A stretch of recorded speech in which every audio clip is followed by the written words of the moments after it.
Hi guys, today I'll be taking a look at this, the KBDcraft Sachiel. Let's get started. But firstly a disclaimer, KBDcraft sent me this keyboard, I wasn't paid to make this and I'll remain impartial as per usual. Anyway, enjoy the review. Now for some background, KBDcraft focuses on offering keyboards inspired by Legos. All of their keyboards are meant to be built like a Lego set, so they're unique in this sense.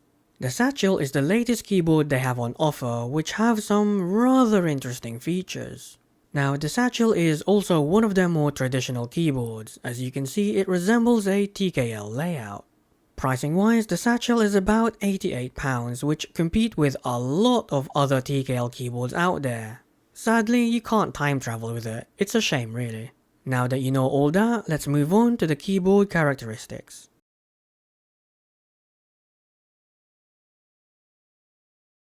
Now, just like the Lilith Q, I had a lot of fun building this. I documented everything from start to finish, but having built two of them now, I don't think I'll be building another one anytime soon.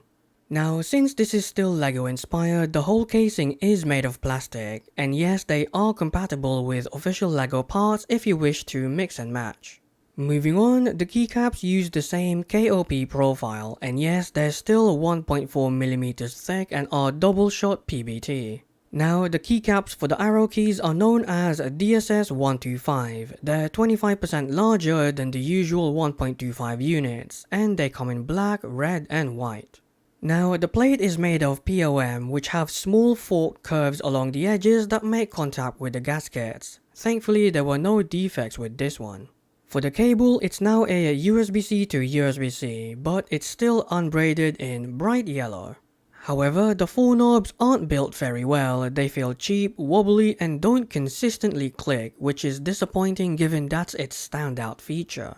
Overall, apart from the knobs, it's identical to the Lilith Q in almost all respects, but the Sachiel does feel more substantial to hold. Still, it feels very average when compared to most keyboards out there. 5 out of 10. Now, just like the Lilith Q, it lacks a few top level features, and no, I don't consider having 4 knobs a top level feature. But before we get to the knobs, it does have some nice amenities like N-key rollover, a 5-pin hot swap PCB with south facing LEDs, a removable cable, fully programmable keys, and RGB lighting. However, despite it lacking some features, I'm glad to report that this keyboard uses Vial instead of the more limited VIA software. Now, all 4 knobs are fully programmable, but I for one don't need 4 knobs, so if you do, I guess this is the only keyboard that you can buy, unless I'm highly mistaken. Overall, this is a TKL Lego keyboard with 4 knobs. It's not for me, but it sure is interesting. 7 out of 10. Now, you would think a TKL is a familiar enough layout, and you'd be right. However, on this keyboard, the F keys are squished to make room for 2 extra keys, and as mentioned, the arrow keys are larger than usual, which takes some getting used to. But you want to obviously know about the knobs, so how do they fare to daily use? Well, not exactly great. The knobs are just too close to each other, and I always end up bumping one of them by accident whenever I try and adjust something. Plus, they don't have a consistent click or weighting between them. The one on the bottom right takes way more force to press compared to the rest. It also gets stuck the most as well. Additionally, the keyboard has a flat, non-adjustable typing angle, which I personally don't like. It would have been nice to have an extra Lego block to increase its height or something. Now, moving on to the positives, the gasket performance is much better. It's still not fantastic, but it's a noticeable improvement over the Lilith Q.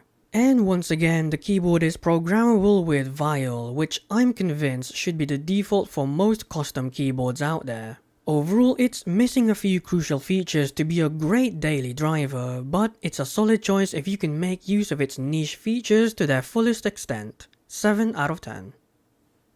Now, as you're aware, this is a Lego keyboard, so if you drop it, you can just rebuild it again.